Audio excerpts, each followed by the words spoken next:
Hello, my name is Sheryl Shaffer. I'm the host and producer of Veterans Helping Veterans TV. I'd like to introduce my guest, and she is Renee Hamilton-McNealy. Renee, I've known you for a while now, and I know you're in the military still, so can you tell us which branch of the military you joined and what you do in the military now? Hey, Sheryl, thanks so much for having me. So I decided to join the United States Army. I love a challenge, and I wanted to be a part of something that I consider to be the greatest at what it is and the most challenging. And so at that time, I think it's about 22 years ago, I chose Army over the other branches, although all of them do rock. What I do now, I'm a director of instructors. I have a unit, and there are about 20 plus instructors who teach human resources, professional development classes, and logistics. And we have a couple of other military educational courses. So I have the opportunity, honor, joy, and pleasure to mentor and groom the instructors within the United States Army Reserve. That's awesome. And I know recently in the last few months, you really kind of outdid yourself, in my opinion, because I will just say this, I am the daughter of I had two Marine Corps fathers, my father and my stepfather. My stepfather retired as a Sergeant Major in the Marine Corps. So Sergeant Major, I know you just went to the academy, so can you speak about that a little bit? Oh gosh, it was my career life goal. And I understand even having the opportunity to be considered to go is an accomplishment of itself, but it's something that would not be a reality for me if the women before me haven't fought to make it an opportunity. So I'm truly grateful for those who led the way. It was a great opportunity to work with the top 1% of those in the Army, as well as sister services in 40 other countries. I got the opportunity to meet so many different outstanding leaders from different cultural backgrounds with different level of professional experience. And it challenged me as a professional, personally, and as a woman. How long have you served so far? It will be 22 years at the end of this year. And about 50% of my career has been served on active duty. So about 22 years. Well, very good. And thank you for your service. Thanks so much. So I'm sure since you've been in 22 years, you've seen a lot of changes in the military. Oh, by far. So that's part of what I want you to talk about is when I was in the Army, I was in a long time ago. I was in from 68 to 71. And during that time, if you were a woman in the Army, you could not get married and still serve. And you certainly could not be pregnant and still serve. There were a lot of women that got involved with men, and as soon as they got proposed to or found out they were pregnant, they left the military. And I think part of what the military has learned over that time, this was in the late 60s, they were losing some of the best and the brightest, so they had to change the military policy. So can you speak to some of the changes that you yourself have seen, number one, and number two, how the military is integrated and is a place, now this is an ongoing and is a lifelong and generational process, integrating men and women in the military, different races in the military, different cultures, different backgrounds. It's one of the few places you can actually go into. And if your skill set is as good as a man, you will be rewarded as good as a man. Does that make sense? Now that women are serving in combat, it's equal risk for equal reward. When I was in, we had, although I know people that served in Vietnam, but they were not technically on the front lines unless they were a nurse. So can you address some of that? Good deal. I like that question. So first, one thing is the thought process as good as a man. And there may have been some who felt like their goal was to be performing at the same level of their male counterparts, but actually there are some women who surpass the performance of male soldiers as well. So the standard is no longer the male soldier is the best and the greatest, but the military has a standard and either gender should aim to excel beyond it.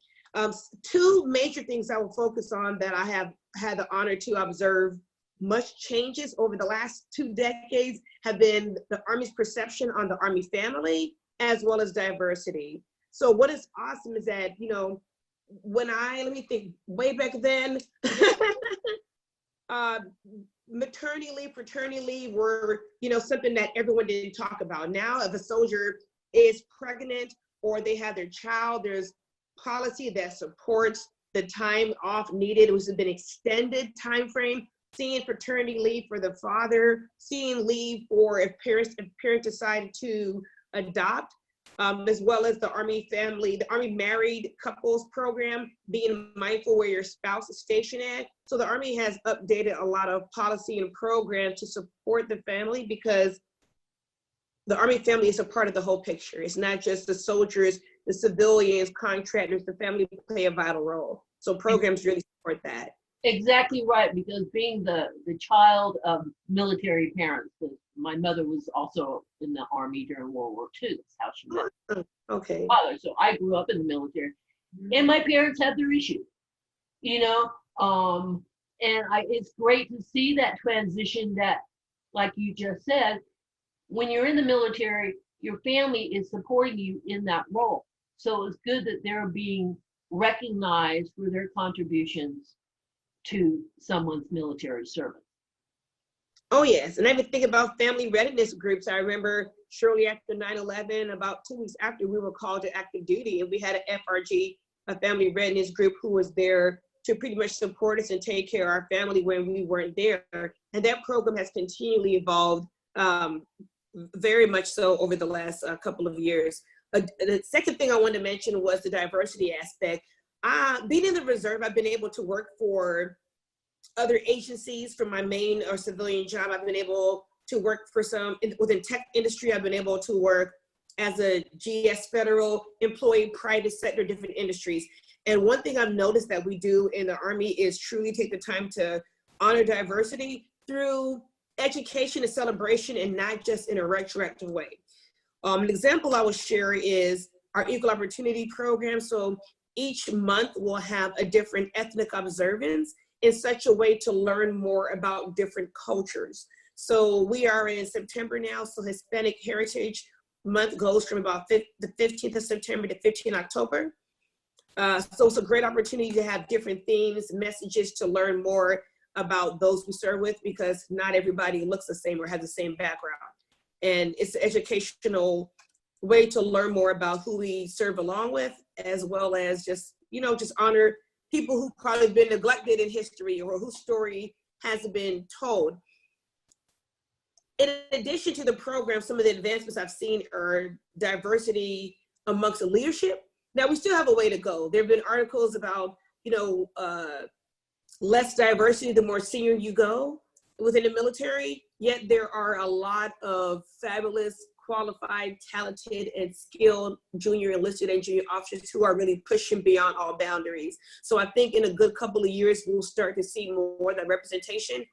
But the opportunities are there to really help people move beyond what used to hold certain service members back. How has serving in the military changed you? Oh goodness. So would you, if you could turn back the hands of time, so to speak, and do it again, would you? And if you would, why? So I mean, that's all really basically the same question is, you know, the military, you've been good to the military and the military has been good to you. Oh yeah, so I feel I would have, because growing up, I probably would have called myself rebellious. It wasn't that. It was more of being what my father would say, you are a Hamilton, you can do anything. And I used to watch the commercials. Yeah, they were successful. Be all that you can be. And I was always about being bigger, better, and more. I love giving myself my own challenges. I mean, in high school, I went from cheerleading, track, and powerlifting, and all kind of stuff. So I looked at that as far as, wow, this can be something very challenging, very different. I saw my sister join the Navy, go and come back, and I wouldn't say a whole different person, but a better version of herself. And I was interested into what and who I could become from what is deemed as the most challenging thing to do. To go back, I definitely would. The only difference is I probably would run track. You probably do what? I probably would run track and field because I did so in high school, but I got hurt in basic training. I hurt my hip flexor, my knee. So I couldn't take advantage of those track scholarships when I got back. I regretted it for some time. I mean, I regretted getting hurt, but that's what happens if you're training for combat. I mean, that can happen. So I would definitely ensure that I afford myself the opportunity to perhaps run for, the Army's track team. But I knew where I needed to be because I was able to pull out a lot from myself in basic training. I love continual development and growth. I don't like to get comfortable in one spot. I have friends who are like, you're always graduated from something. And I love going to challenging schools. I was usually either class leader or a distinguished honor grad, but the same lesson my mother embedded into us, it wasn't about just being great for you, it's who else you can mentor, support along the way. And that's one of the key lessons that truly helped me to move forward in my career in the Army, as well as those to my left and right. So as you rise up, you help others to rise up with you. Oh yes, because people, you just say it's lonely at the top, and I think that mentality is, yes, there will be less leaders, yes, you're a smaller percentage, but it's all about relationships. And you don't wait till you reach the top of anything to start to foster those relationships. It's something that it's as best when it happens along the way and you grow together. And the Army afforded me the opportunity. I don't know too many other non-military opportunities where you can continue to grow with people despite any unit, organization, or location you go to. But I've been able to foster some really robust, long-lasting friendships and relationships. Part of what the Army does and going through basic training is it breaks you down to where you think of others before you think of yourself. That's part of being a team. How does the team survive? Leave no man behind, leave no person behind. You all go together, you all come back. That's the whole idea of being in a team. All right, and the thing about that is some may have the thought process that you have to be competitive and better than everyone else around you to thrive. You do have to be competitive, and that means you're marketable, which means that you take the time to invest in and advance your technical and tactical skills, but it doesn't mean you have to topple over your team to stand out, because if you do that, you're going to be standing alone at the wrong time. So I believe there's room to always advance yourself individually as well as those around you. That's what a true leader does. So where are you at now in your brilliant military career? So I am a maneuver sustainment instructor, sergeant major. So again, I'm pretty much a sergeant major I have about 20 soldiers, and they're all instructors in the United States Army. And we conduct different professional military educational courses. So I'm here in the Bay Area, California. My unit is in Hawaii, and everything is kind of remote now. I am looking forward to be in contact with my soldiers in person. So that's what I'm doing in the Army Reserve. I am working with some other projects to really help to advance our military forward. And that's just kind of something I want to be a part of. But primarily, that's what my role and responsibility is in the reserve. What are you doing civilian-wise with yourself? So before I even get into what I'm doing now, I have to speak to what plant the seed. Again, my mother and father were entrepreneurs. They worked for themselves. They raised all 8 of us. I was the middle kid, even though that's even numbered. And the 2 biggest things I saw growing up was either serving in the military or working for yourself. Okay, I had a desire to be a lawyer. I don't regret that. I prefer to work with the youth and help with prevention and law education. But the 2 biggest things were either serving in the military and working for yourself. Well, I've already shared that I've served for 22 years. And where I'm at now, I've given myself the permission to lead, to be that entrepreneur. As an artist, well, before I get there, I've given myself to lead, to work full-time as an entrepreneur. Before you ask me, some things I've gained from the military, I've been able to really push my civilian education by far. And that includes earning 3 degrees to include a master's, but not only traditional education, I've been able to go to beauty school and have that paid for my GI Bill. and become a licensed esthetician. So where I'm at now, I decided to marry those skills. And as an artist, I am painting. I am having different artwork printed on different types of canvases for an art gallery. Also, I'm working on a product for the beauty industry. I'll share at the right time, but it feels good to just trust myself and to invest in everything that I work for so I can continue to serve in the Army Reserve, but be that full-time entrepreneur. So I know what you do artistically, so I would like to for you to expand on that a little bit.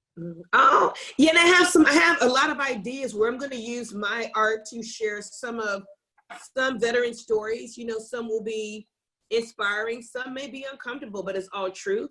And I feel that everyone should use their unique talent and skill to share their military experience. It may simply be whether it's a blog or going to speak with the youth or just being a guest speaker at a military graduation or a high school graduation, whatever it is, being able to share your experiences, because I think we have that obligation to the next generation. And it really kind of helps to bring things full circle for ourselves.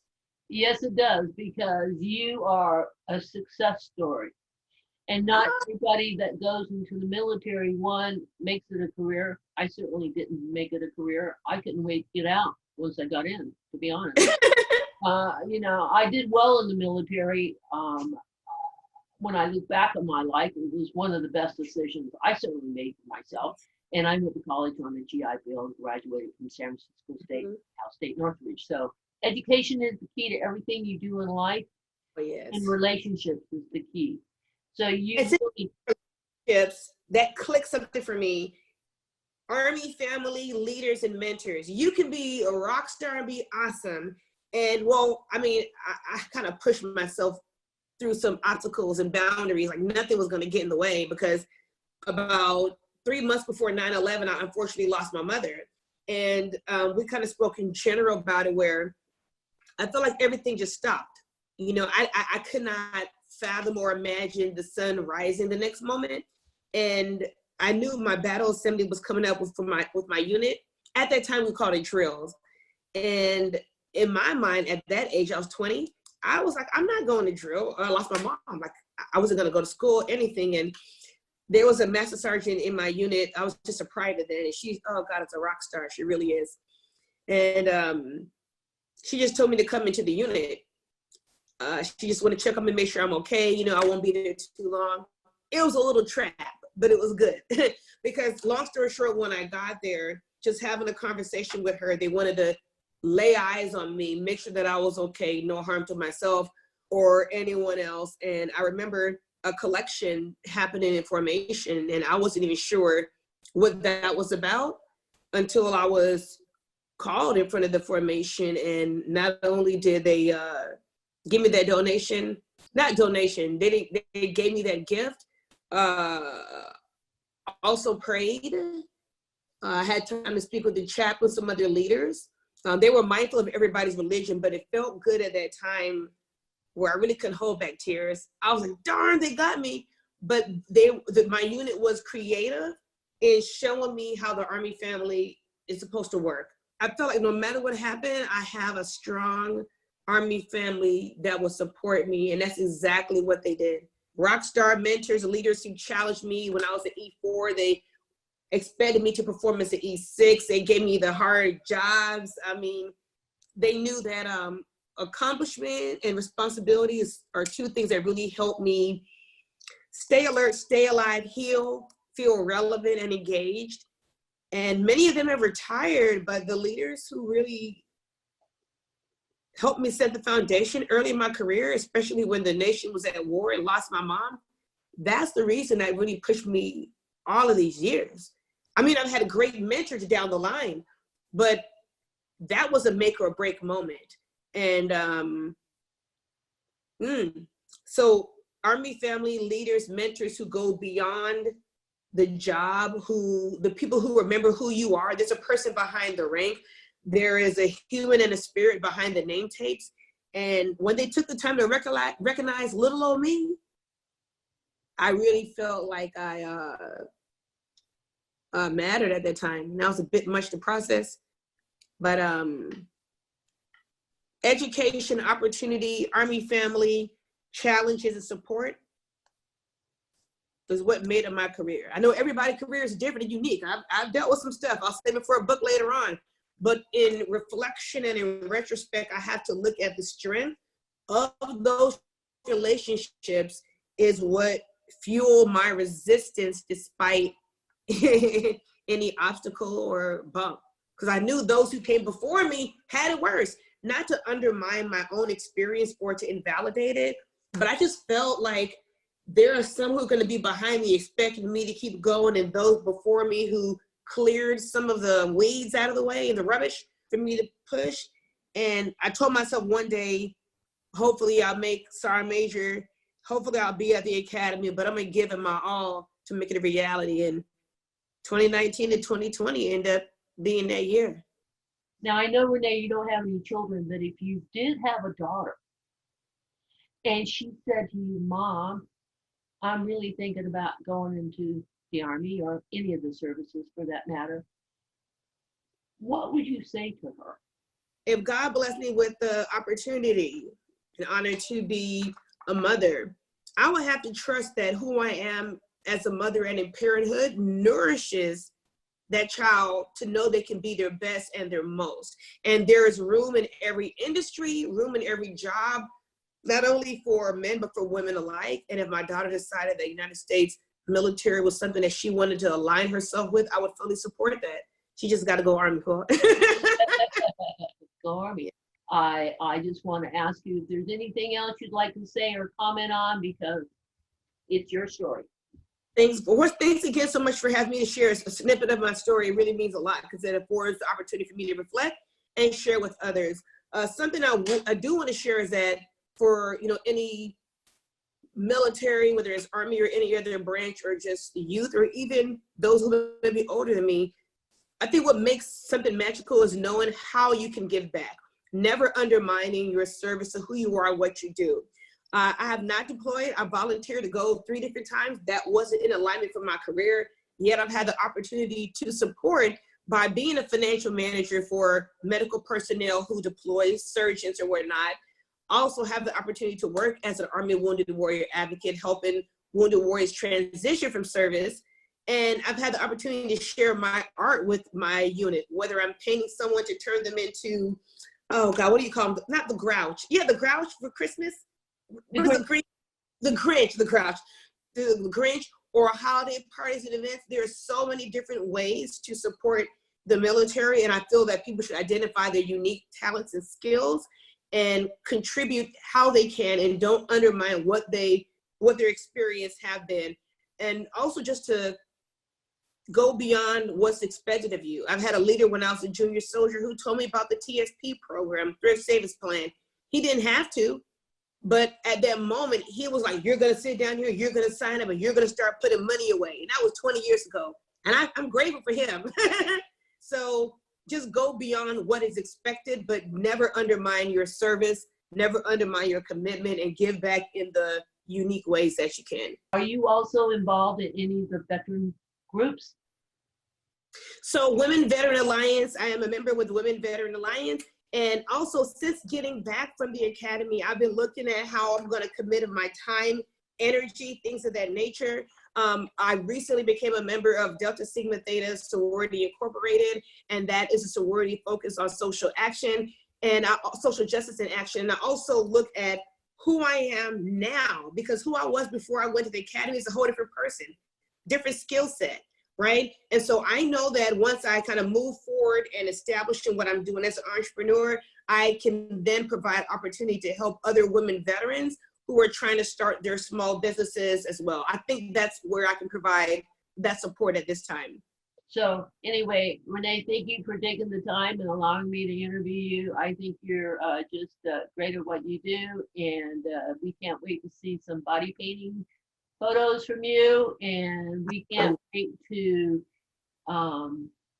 see how this turns out, because I'm excited that you gave me the opportunity to do this, and that's exactly what it is. And I'll never forget how we met. You Facebooked me, and we became friends, and you came down to the media center because it wasn't too far from where you were the media center we film in Palo Alto, and you at the Mhm. time were living in that area and came on and great guest, and but 5 minutes wasn't enough. So thank you for reaching out to me, and really happy that we did this interview. I think Okay. that's a wrap. Renee, what do Yeah. you think? Yeah, that feels good. That feels Okay, good. that sounds good to me. Thank you so much. I really appreciate you. We'll see you later. All right, have a great one. Casper says Bye. bye. Oh, you're beautiful.